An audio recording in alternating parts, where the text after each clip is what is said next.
असम के मुख्यमंत्री हेमंत बिश्व शर्मा ने गुवाहाटी में आयोजित बीजेपी स्टेट एग्जीक्यूटिव मीटिंग में कई महत्वपूर्ण घोषणाएं की हैं।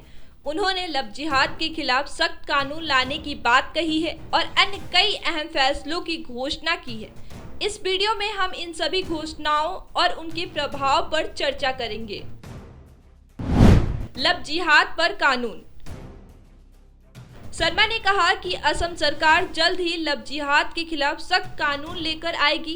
इस कानून में दोषी को आजीवन कारावास की सजा का प्रावधान होगा। हेमंत शर्मा ने कहा, चुनाव के वक्त हमने लव जिहाद के बारे में बात की थी। आने वाले दिनों में हम एक नया कानून ला रहे हैं जिसमें लव जिहाद के मामले में दोषी को आजीवन कारावास की सजा सुनाई जाएगी।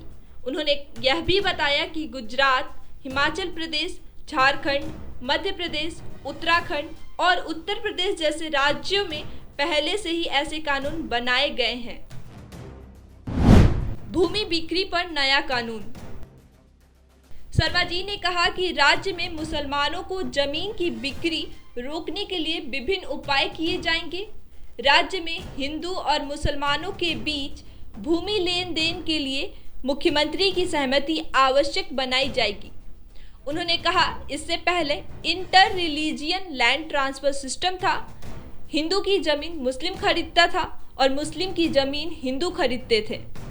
सरकार इसे रोक नहीं सकती है, लेकिन उन्होंने तय किया है कि अगर कोई हिंदू मुस्लिम की जमीन खरीदता है या फिर कोई मुस्लिम हिंदू की जमीन खरीदता है तो उसके लिए पहले मुख्यमंत्री की सहमति लेनी होगी।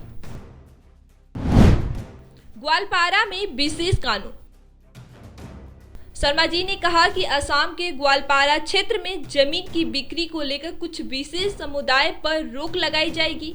उन्होंने कहा, सरकार ने तय किया है कि अगले कुछ दिनों में वो ग्वालपारा क्षेत्र में ऐसे कानून लाएगी जिसके तहत एक विशेष समुदाय जमीन नहीं खरीद पाएगा। जमीन यहाँ के आदिवासी, एससी और ओबीसी लोगों के पास रहेगी और ये किसी के पास भी ट्रांसफर नहीं की जा सकेगी। सरकारी नौकरियों में स्वदेशी युवकों की हिस्सेदारी। सरकार ने 1 लाख सरकारी नौकरी की घोषणाएं की है जिसमें स्वदेशी युवकों की हिस्सेदारी सबसे ज्यादा होगी। साथ ही राज्य सरकार एक डोमिसाइल नीति लागू करेगी जिसके तहत असम में जन्मे लोग ही सरकारी नौकरी के लिए पात्र होंगे। 22 अगस्त को होगा अगला विधानसभा सत्र। इन सभी घोषणाओं का असर असम की जनता पर क्या होगा ये तो समय ही बताएगा, लेकिन इतना जरूर है कि सरकार ने कई महत्वपूर्ण कदम उठाने की योजना बनाई है। असम का अगला विधानसभा सत्र 22 अगस्त से शुरू होगा और हमें उम्मीद है कि इन मुद्दों पर और भी चर्चा होगी।